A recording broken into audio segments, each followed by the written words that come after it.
اللہ رب العالمین کا یہ دین، دین اسلام کامل اور مکمل ہے۔ اس دین نے، رب رحمان نے، مصطفیٰ علیہ السلام نے، شریعت نے مجھے آپ کو دین کی معمولی باتوں کی بھی تعلیم دی ہے۔ یہ سوچ، یہ فلسفہ کہ یہ دنیا داری ہے اور یہ دینداری ہے، یہ باطل ہے۔ دنیا داری کیا ہوتی ہے اور دینداری کیا ہوتی ہے؟ جس نے کلمہ پڑھ لیا لا الہ الا اللہ محمد رسول اللہ، اس کی پوری زندگی ہی دراصل دین ہے۔ نبی علیہ السلام کا سونا، نبی کا جاگنا، نبی کا لینا، نبی کا دینا، غرض، معیشت، کاروبار، تجارت، سب کچھ دین ہے۔ آپ کاروبار بے ایمانی کے ساتھ کریں گناہ گار ہوں گے، ایمانداری کے ساتھ کریں نیکوکار ہوں گے، اسی کاروبار پہ اجر بھی ملے گا۔ حتیٰ کہ میاں بیوی کے جو حقوق ہیں، حقوق زوجین، مباشرت، جب میاں بیوی ایک دوسرے سے ادا کرتے ہیں اس کے اوپر اجر ملتا ہے۔ صحابی نے پوچھا کہ اللہ کے نبی، یہ تو ایک ہماری خواہش ہے، اس پر بھی اجر؟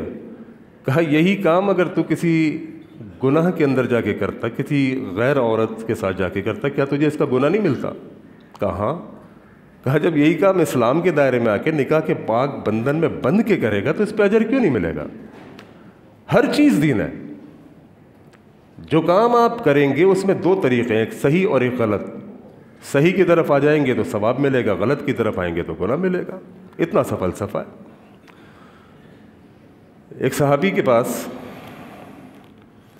سلمان فارسی رضی اللہ تعالیٰ عنہ کے پاس، ایک یہودی آیا، آ کر کہنے لگا اے سلمان، تمہارا نبی کیا خوب نبی ہے، جس نے زندگی گزارنے کے معمولی طریقے بھی تم کو سکھا دیے۔ یہاں تک تمہارے نبی نے بتا دیا کہ پیشاب کیسے کرنا ہے، بیٹھ کے کرنا ہے۔ سیدنا سلمان فارسی رضی اللہ تعالیٰ عنہ نے سینہ تان کے کہا کہ ہاں، ہمارا نبی وہ نبی ہے جس نے زندگی گزارنے کے سارے ہی طریقے سکھا دیے۔ یہ بھی بتا دیا کہ پیشاب بیٹھ کر کرنا ہے اور استنجا کرنا ہے کتنے پتھروں سے کرنا ہے، اتنی باریک چیزوں کی بھی ہمارا نبی ہم کو تعلیم دے کر گیا ہے۔ تو یہ دین کامل اور مکمل ہے زندگی کے ہر مسئلے کے اوپر۔ آپ یہ نہ سمجھیے کہ صرف اور صرف دین نماز، روزہ، حج و زکوٰۃ کا نام ہے، اللہ کے نبی صرف نماز کی تعلیم سکھانے کے لیے آئے تھے، نہیں، نبی مکمل زندگی گزارنے کے اصول سکھانے کے لیے آئے تھے۔ ان اصولوں پر چلو گے کامیاب ہو جاؤ گے، ان اصولوں سے ہٹو گے ناکام ہو جاؤ گے۔ اب آپ کی مرضی ہے، آپ اس کو دنیا داری اور دینداری کا نام دے دیں، وہ آپ کا مسئلہ ہے۔ آپ کی کل زندگی دین ہے۔ آپ اپنی زندگی کو اچھے کاموں میں لگائیں گے، وہ سب کچھ دین اور ثواب کا کام ہے۔ اسی کو آپ غلط کاموں میں استعمال کریں گے، اپنی صلاحیتوں کو، اپنے کاروبار کو، اپنے بزنس کو، اپنی زندگی کو، اپنی صحت کو، وہ سب کچھ برباد ہے۔ یہ کھانسی بھی اس وقت مجھے آ رہی ہے، آپ نے دیکھا ہوگا، ابھی کھانسا ہے میں نے۔ موسم تبدیل ہو رہا ہے۔ اب موسم کی تبدیلی کے اوپر بہت سارے اثر انداز ہوتے ہیں انسانی صحت کے اوپر۔ اب جو اتنی بڑی اللہ رب العالمین نے 6 فٹ کا وجود عطا فرمایا ہے، اس وجود کے بارے میں دین اسلام نے، شریعت اسلام نے، پیغمبر ذیشان نے کیا کوئی تعلیم نہیں دی ہوگی؟ یعنی جسے ہم کہتے ہیں طب نبوی صلی اللہ علیہ وسلم، یہی آج کا ٹاپک ہے۔ اور اس ٹاپک سے شاید آپ ناآشنا ہوں، چونکہ عمومی طور پر مسجد میں ممبر پر اس موضوع پر خطاب کرتے ہوئے شاید آپ نے نہ سنا ہو۔ سیمینارز میں سنا ہوگا، مختلف پروگرامات میں شاید سنا ہو، لیکن جمعے میں طب نبوی کا ٹاپک یہ شاید ہمارے لیے ناآشنا ہے۔ لیکن ناآشنائی کی وجہ یہ تو نہیں کہ یہ قرآن و حدیث کا چیپٹر نہیں، امام ابن القیم رحمہ اللہ نے اس کے اوپر کتاب لکھی ہے، طب نبوی، بہت اہم چیپٹر ہے۔ یعنی اللہ رب العالمین نے ایک سراپا، ایک وجود عطا کیا، 6 فٹ کا ہمارا جسم، اس جسم کے کوئی حقوق و فرائض نہیں بتائے ہوں گے، اس کا کوئی علاج ہم کو نہیں بتایا ہوگا، باریک باریک چیزوں کی جس نبی نے تعلیم دی ہے، اس نبی نے فٹنس کے لیے، اپنے آپ کو طاقتور توانا رکھنے کے لیے بیماریوں کا علاج کس بیماری میں کیسے کیا جائے کہ اللہ کے نبی نے نہیں بتایا؟ بالکل بتایا. طب نبی صلی اللہ علیہ وسلم اس سے بھرا پڑا ہوا ہے. ہم نے نہیں پڑھا، ہمیں نہیں معلوم، وہ اور بات ہے. ہم چھوٹی چھوٹی چیزوں پر پریشان ہو کے ڈاکٹرز، ہسپتال، اینٹی بائیوٹک اس طرف چلے جائیں، وہ ہمارا مسئلہ ہے. اور اس اینٹی بائیوٹک کے سائیڈ ایفیکٹس ہمارے وجود کے اوپر رونما ہوں اور بعد میں ہمارے گردے تک تباہ ہو جائیں، وہ ہماری اپنی چوائس ہے. یہ بھائی بھی کھانس رہے ہیں، ان کو بھی، یہ وائرل ہے، چل رہا ہے اس وقت. کل میں اپنے دواخانے پہ موجود تھا تو ایسے ہی کھانسی مجھے بھی آئی، تو ایک دوست وہاں بیٹھے ہوئے تھے تو ہنسی مذاق میں کہنے لگے اچھا حکیموں کو بھی کھانسی ہوتی ہے. میں نے کہا یار کہ حکیم کا وجود گوشت سے نہیں بنا ہوا. حکیم کا وجود یا ڈاکٹر کا وجود کیا گوشت سے نہیں بنا؟ کیوں نہیں ہوگی؟ ایک بیماری انسان کو ہی ہوگی نا. حکیم یا ڈاکٹر بھی انسان ہے. کیا دل کے امراض کا ماہر، اس کا دل کو آپریشن نہیں ہوگا؟ اس کو بھی ہارٹ اٹیک ہو سکتا ہے. آئی سرجن کے کیا چشمہ نہیں لگ سکتا؟ اس کو بھی آنکھوں کا مرض لاحق ہو سکتا ہے. چونکہ ڈاکٹر یا حکیم کوئی الگ سے کوئی خلائی مخلوق نہیں ہے کہ اس کو کوئی بیماری اثر انداز نہیں ہونی چاہیے، ایسا نہیں ہے. اس کو بھی بیماریاں ہوں گی، وہ اپنا جیسے دوسروں کا علاج کرتا ہے اپنا بھی کرے گا. اب علاج کے طریقے مختلف ہیں، اس کے اندر شدید اختلاف ہے. ہم اصل میں سمجھتے ہیں کہ جو حکیم یا ڈاکٹر ہو اس کو بیماری نہیں ہونی چاہیے. بالکل اسی طرح کسی عالم دین سے میں مسئلہ پوچھوں تو وہ مسئلے کا اس کو جواب دینا پڑے گا، چونکہ اس کی ذمہ داری ہے. ضروری نہیں کہ ہر عالم دین کے پاس آپ کے ہر سوال کا جواب موجود ہو، کیونکہ انسان کا علم محدود ہے. چاہے وہ علم کسی حکیم، کسی طبیب، کسی معالج، کسی ڈاکٹر کا ہو یا کسی عالم دین یا بڑے سے بڑے مفتی کا ہو، انسان کا علم محدود ہے. ہماری غلط توقعات، یا علماء کہتے ہیں نا کہ انسان جس چیز سے لا علم ہوتا ہے اس کا دشمن بن جاتا ہے. یہ لا علمی بھی بعض دفعہ ہمارے لیے بیڑا غرق کا سبب بنتی ہے. ہم نے کہا کہ اس ممبر کے اوپر جو کھڑا ہوا ہے وہ تو عالم دین ہے، وہ تو مفتی ہے، خطیب شعلہ بیاں ہے، باتوں میں بڑا اثر ہے. اب میرا جو مسئلہ ہے یقینی طور پہ اس کو معلوم ہوگا، اور اگر نہیں اس نے جواب دیا تو میری نظر میں اس سے بڑا جاہل پھر کوئی نہیں ہوگا. جو کہ دین کا دعوے دار ہے، دین کا ٹھیکیدار ہے، اس نے دین پڑھا، اس کو کیسے نہیں معلوم؟ یار یہ غلط فہمی ہے.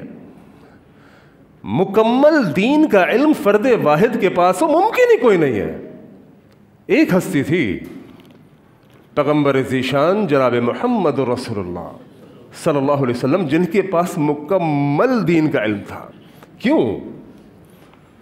سورہ نجم، وما ينطق عن الهوى ان هو الا وحی یوحی، کیونکہ نبی اپنی جانب سے کچھ نہیں بولتا. آپ نے سوال کیا، آپ کے سوال کا جواب اللہ رب العالمین نے نبی کی زبان پر وحی کے ذریعے جاری کر دیا. جبرائیل نے آ کے بتا دیا. جمعے کا دن 3 صحابہ بیٹھے میں سامنے، لمبی حدیث ہے، میں مختصر صرف سمجھانا چاہ رہا ہوں. تینوں میں بحث ہو رہی ہے، صحیح مسلم کے اندر تذکرہ بھی ہے. ایک کہتا ہے کہ جی ایمان لانے کے بعد حاجیوں کو پانی پلانا اجر کا ثواب ہے، بڑا اجر ہے. دوسرا کہتا ہے بیت اللہ کی تعمیر بڑا اجر ہے. تیسرا کہتا ہے ایمان لانے کے بعد اللہ کی راہ میں جہاد کرنا بڑا اجر ہے. تینوں میں بحث ہو رہی ہے. حضرت عمر فاروق رضی اللہ تعالیٰ عنہ کا گزر ہوا. کہا کیوں بحث کر رہے ہو آپس میں؟ جمعے کا دن ہے، اللہ کے نبی آتے ہوں گے، اپنا مسئلہ اللہ کے نبی کے سامنے رکھ دینا. اللہ کے نبی آئے، تینوں نے اپنا مسئلہ اللہ کے نبی کے سامنے رکھ دیا. حضرت عمر نے کہا اللہ کے نبی یہ کہتا ہے کہ ایمان لانے کے بعد افضل ترین نیکی حاجیوں کو پانی پلانا ہے. اللہ کے نبی اس کا دعویٰ یہ ہے کہ ایمان لانے کے بعد افضل ترین نیکی بیت اللہ کی تعمیر ہے. اس کا دعویٰ یہ ہے کہ ایمان لانے کے بعد افضل ترین نیکی اللہ کی راہ میں جہاد کرنا. آپ فیصلہ فرما دیجئے، آپ جواب دے دیجئے. اللہ کے نبی علیہ الصلوۃ والسلام خاموش رہے. یہ خاموشی دراصل اس بات کی دلیل ہے کہ اللہ کا سچا نبی ہے. فوراً نہیں بول دیا. کیوں؟ ان ہوا الا وحی یوحی. نبی وحی کا تابع دار ہے، نبی نے وحی کا انتظار کیا. رب رحمان نے وحی اتار دی. سورہ توبہ کھول کے دیکھی، اجعلتم سقایۃ الحاج وعمارۃ المسجد الحرام کمن آمن باللہ والیوم الآخر وجاہد فی سبیل اللہ لا یستوون عند اللہ قرآن اتر گیا, نبی نے مسئلہ پڑھ کے سنا دیا کہ بھائی جہاد سے بڑا کوئی عمل نہیں ہے, سیدھی سی بات ہے. تو وہ ایک واحد ہستی نبی علیہ الصلاۃ والسلام ہی ہو سکتی ہے کہ جس کے پاس مکمل دین کا علم ہو. باقی اس ممبر پر کھڑے ہونے والے سے آپ یہ توقع کریں کہ اس کے پاس پورے دین کا علم نہیں ہو سکتا. عبداللہ بن مسعود رضی اللہ تعالیٰ عنہ, دین اسلام میں اس سے بڑا کوئی عالم دین کوئی نہیں کہ جس کے لیے اللہ کے نبی علیہ الصلاۃ والسلام نے اس کے علم کی, اس کی بصیرت کی, اللہ سے دعا کی اور صحابہ کو بتایا ہو کہ عبداللہ بہترین عالم دین ہے وقت کا. وہ عبداللہ بن مسعود رضی اللہ تعالیٰ عنہ دمشق پہنچے. وہاں پر ایک بندے نے بڑا عام سا مسئلہ پوچھا. میں کہتا ہوں یقینی طور پہ چونکہ آپ ماشاءاللہ مطالعہ کرتے ہیں, توحید والے لوگ ہیں, آپ کے علم میں بھی وہ مسئلہ ہوگا. اس وقت عبداللہ بن مسعود کے نہیں تھا, جو وقت کا سب سے بڑا عالم. کسی نے مسئلہ پوچھ لیا, عبداللہ بات یہ ہے میں نے ایک لڑکی سے نکاح کیا تھا, وہ لڑکی چھوٹی عمر کی تھی, اب رخصتی کا ٹائم قریب ہے, میری پہلی بیوی جو تھی اس کا انتقال ہو چکا ہے اور اس کے بچے بڑے ہیں. اب معاملہ یہ ہے کہ جس لڑکی سے میں نے نکاح کیا ہے وہ اور میرے بچوں کی عمر تقریباً سیم ہے. اب اس لڑکی کو میں رخصت کر کے لے آیا تو گھر میں وہ ماں کا روب نہیں ہوگا, بلکہ وہ لڑکی جو رخصت ہو کے آئے گی, چونکہ میرے بچوں کی ہم عمر ہے, یہ کھیل کود میں لگا دیں گے, معاملات حل نہیں ہوں گے, گھر گرہستی میں مشکل ہوگی. لہٰذا میں یہ چاہتا ہوں کہ اس لڑکی کو طلاق دوں اور اس کی ماں سے نکاح کر لوں, کیا میرے لیے جائز ہے؟ عبداللہ بن مسعود رضی اللہ تعالیٰ عنہ نے کہا کہ دیکھو اس وقت میرے علم میں حدیث رسول موجود نہیں ہے جو میں آپ کو بتانا چاہ رہا ہوں. مکمل دین کا علم فرد واحد کے پاس ہو یہ ممکن کوئی نہیں. آپ یہ کانسیپٹ, یہ تصور لے کے کسی عالم دین کے پاس کھڑے ہو جائیں کہ میرا ہر مسئلہ یہ ٹھک بتا دے گا, یہ ممکن کوئی نہیں. بعض دفعہ انسان کے دماغ میں نہیں ہوتا, پڑھی ہوئی حدیث لیکن ذہن میں نہیں ہے. عبداللہ بن مسعود نے کہا کہ اس وقت میرے علم کے اندر حدیث رسول موجود نہیں, لیکن جب تو اس لڑکی کو طلاق دے دے گا تو اس کے بعد تو کر سکتا ہے اس کی ماں سے نکاح کر لے. یہ مسئلہ بیان کر کے عبداللہ بن مسعود پہنچے مدینہ. مدینہ پہنچے تو وہاں کبار علماء کی ایک جماعت موجود تھی مسجد نبوی کے اندر. اب چونکہ یہ مسئلہ کھٹک رہا تھا کہ اجتہاد کیا ہے, معلوم حدیث ذہن میں کوئی تھی نہیں, سب کے سامنے اپنا مسئلہ رکھا, سب نے ایک زبان ہو کے کہہ دیا عبداللہ آپ غلط مسئلہ بتا کر آ گئے, اللہ کے نبی کی حدیث ہمارے پاس ہے, ہمارے علم میں, اور اللہ کے نبی علیہ الصلاۃ والسلام نے فرمایا تھا کہ جس لڑکی سے ایک بار نکاح ہو گیا اس کی ماں ہمیشہ کے لیے حرام ہو جائے گی, اس سے نکاح نہیں ہو سکتا. اب یہ واقعہ طویل ہے, پھر عبداللہ بن مسعود دمشق پہنچے, وہاں اعلانات کر, وہ ایک واقعہ طویل ہے. میں صرف بتانا یہ چاہ رہا ہوں کہ فرد واحد کے پاس دین کا علم ہو یہ ممکن کوئی نہیں. یہ بات بہرحال ایک ضمناً آ گئی اس حوالے سے کہ حکیم اور ڈاکٹر بیمار نہیں ہو سکتے. ہماری سوچ ہے یہ, کیوں نہیں ہو سکتے؟ وہ بھی انسان ہے, گوشت پوشت کے بنے ہوئے لوگ ہیں, بیماریاں آتی ہیں, بیماریوں کا علاج اب مختلف ہے. معاملہ یہ ہے, میں شاید بحیثیت حکیم جو بات آپ سے کہوں گا وہ شاید میرا نہیں خیال اتنا بڑا دل گردہ اور جگر کر کے کوئی حکیم عوام سے کہہ سکے.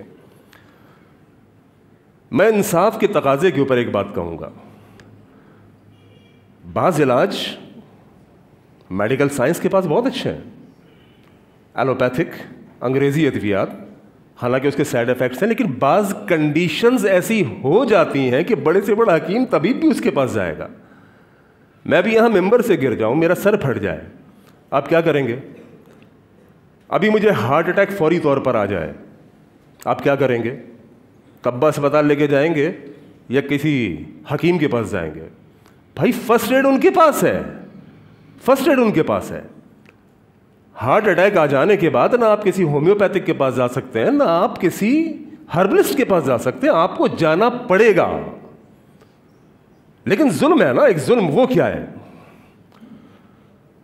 یہاں پر جس کا تعلق اگر حکمت سے, تو اس نے میڈیکل سائنس کی اتنی کھل کے مخالفت کرنی ہے کہ بندہ ہارٹ اٹیک میں بھی کہے گا نہیں نہیں نہیں, مجھے ادرک لہسن لیمو سیب کا سرکے کا پانی دے دو ٹھیک ہو جائے. وہ نہیں ہوگا بھائی, کوئی عقل کی بات کرو.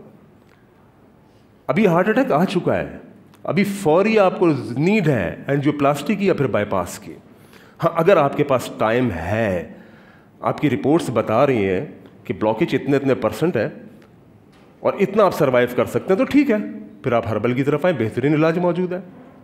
لیکن اگر آپ کے پاس ٹائم نہیں ہے، ہارٹ اٹیک آ چکا ہے، تو پھر آپ کو جانا پڑے گا. لیکن یہاں مخالفتیں بہت ہیں. ہمارے یہاں علاج کے عمومی طور پہ 3 شعبے ہیں، عمومی طور پر، چوتھا بھی اگر شامل کر دیں طب نبوی تو 4 ہیں. نمبر 1 ایلوپیتھک، انگریزی ادویات، medical science. Number 2 homeopathic. Number 3 herbal یعنی حکمت جڑی بوٹیاں. نمبر 4 طب نبوی صلی اللہ علیہ وسلم، جس کو لوگ شامل نہیں کرتے. طب نبوی کو ظلم ہے اللہ کی قسم. طب نبوی پورا ایک سبجیکٹ ہے، جب آپ درس نظامی پڑھتے ہیں اس کے اندر بھی پڑھایا جاتا ہے. اس کے علاوہ ڈاکٹر خالد غزنوی نے اس کے اوپر کمال کام کیا ہے، طب نبوی کے اوپر. ان کی کتاب ہے طب نبوی اور جدید سائنس، مارکیٹ میں عام ہے، خریدیے، مستفید ہوئیے. چھوٹے چھوٹے مسئلوں میں ڈاکٹر، اسپتال، کلینک، لیبارٹریز نہیں جانا پڑے گا آپ کو. طب نبوی اور جدید سائنس ڈاکٹر خالد غزنوی کی لکھی ہوئی ہے. جنرل ضیاء الحق نے اس کتاب کے لکھنے پر ان کو صدارتی انعام سے بھی نوازا تھا. کمال کتاب ہے. اللہ کے نبی صلی اللہ علیہ وسلم نے جن بیماریوں کے اوپر جو نسخے بتائے ہیں، کمال نسخے ہیں. کچھ شیئر کروں گا آپ کے ساتھ، اگرچہ وقت انتہائی قلیل ہے. تو میں نے کہا یہ مخالفت نہیں ہونی چاہیے کہ جو حکیم ہے وہ کہے کہ نہیں میڈیکل سائنس بالکل باطل. نہیں، کہیں نہ کہیں وہ بھی کام کی ہے، کہیں نہ کہیں حکمت کام کی، کہیں نہ کہیں ہومیوپیتھک کام کی. آپس میں کوآرڈینیشن ہونا چاہیے ان کا. اب ڈاکٹر نے مثال کے طور پہ اینجیوگرافی کی، بندہ چلا گیا، اینجیوگرافی سے اس کو معلوم چلا کہ اس کو تھوڑا سا وقت اس کے پاس ہے، یعنی اس کی بلاکیج اتنی زیادہ نہیں ہے، اس کی شریانیں اتنی تنگ نہیں ہیں کہ فوری طور پہ اس کو کہا جائے نہیں، تھیٹر سے نکلنے سے پہلے آپ نے اینجیوپلاسٹی کرانی ہے یا آپ نے بائی پاس کرانا ہے. اور ایک اور بات بتاؤں، ہمارے ہاں ادویات بکتی ہیں موت دکھا کے. یاد رکھیے گا، اگر آپ کو موت نہیں دکھائی جائے گی آپ دوائیں خریدیں گے بھی کوئی نہیں. مریض ابھی اس کنڈیشن میں نہیں ہے کہ فوری طور پر اس کو بائی پاس کیا جائے اینجیوپلاسٹی، لیکن اس کو موت دکھائی جائے گی تاکہ وہ فوری طور پہ راضی ہو جائے. اللہ کے گھر میں کھڑا ہوں، میرا سالہ مجھے بتانے لگا ایک اسپتال کا، کہنے لگا میں وہاں نیچے کھڑا ہوا تھا، اتنے میں ایک ایمرجنسی آئی. اس ایمرجنسی کے اندر بندہ تھا، دل کی تکلیف میں تھا. ڈاکٹرز کے الفاظ سنیے گا، اسپتال کے الفاظ سنیے گا. بندہ ایمرجنسی میں تھا تو نیچے جو ریسیپشن پہ تھا اس نے کہا فوری طور پہ اوپر لے کے جائیں ان کو، اوپر دل کا وارڈ ہے. اوپر ان کو بھیجا، پیچھے سے اس نے فون کیا، کال کی. میرا سالہ وہیں کھڑا ہوا تھا اور فون کر کے کہا کہ بکرا تیرے پاس بھیج دیے، دیکھ لے کیسے کاٹنا ہے. واللہ یہ الفاظ میرے دماغ کو ہلا کے رکھ دیا. یعنی مریض کو بکرا سمجھا ہوا ہے. آپ کو خوف زدہ نہیں کریں گے، آپ کی دوائیں ان کی نہیں بکیں گی، آپ کو خوف زدہ نہیں کریں گے، کچھ بھی نہیں ہوگا. پریگنینسی ہے، خاتون بالکل نارمل، 9 مہینے اس نے گزار دیے، کچھ بھی نہیں. لیبر روم میں لے کر گئے، جناب عالی اوہو مسئلہ خراب ہو گیا، آپریشن کرنا پڑے گا. اب وہاں پر آپ کیا کرو گے؟ کہتے نا مرتا کیا نہ کرتا. یار 9 مہینے وہ ٹھیک رہی، اور یہ پروسیس نیچرل ہے. جتنے جانور ہیں، آپ کہیں گے جانوروں کی مثال دے رہا ہے، لیکن بات سمجھانے کے لیے بتا رہا ہوں. ان کے بچے ٹیڑے بھی ہوتے ہوں گے، آڑے بھی ہوتے ہوں گے، نارمل پروسیس ہے. آج سے 50 60 سال 100 سال پہلے چلے جائیں، کیا اس وقت بچے ٹیڑے میڑے آڑے نہیں ہوتے ہوں گے جن کی وجوہات سے آپ عورت کو کاٹ رہے ہیں، بچہ آپریشن کے ذریعے پیدا کر رہے ہیں؟ پہلے بھی سب کچھ ہوتا تھا. عورتیں بیچاری کھیتی باڑی کر رہی ہیں، آتے ہوئے بچہ جن کے چلی گئیں. یہ سارے کیسز اب کیوں ہونے لگے؟ اب نارمل کی جگہ آپریشن کیوں ہو رہے ہیں؟ عورت کی صحت کو بھی تباہ کر دو، اور کم سے کم بچے، چونکہ 4 سے 5 آپریشن سے زیادہ نہیں ہو سکتے. تو یہ باقاعدہ ایک مشن ہے کہ موت دکھا کے دواؤں کو بیچو، موت دکھا کے آپریشن کرو. اب اگر مریض کے پاس ٹائم ہے تو آپ اس کو کسی اچھے حکیم کی طرف ریفر کر دیجئے. اللہ جانتا ہے کتنے مریض کی جن کی شریانیں بند تھیں، ہم نے ان کا ٹریٹمنٹ کیا. بہت آسان ہے، میں بتا دیتا ہوں، آپ خود گھر پہ بنا لیجئے گا. ادرک، لہسن، لیمو، سیب کا سرکہ، شہد. چیلنج کر رہا ہوں، انشاءاللہ الرحمن آپ کی دل کی بند شریانیں کھل جائیں گی.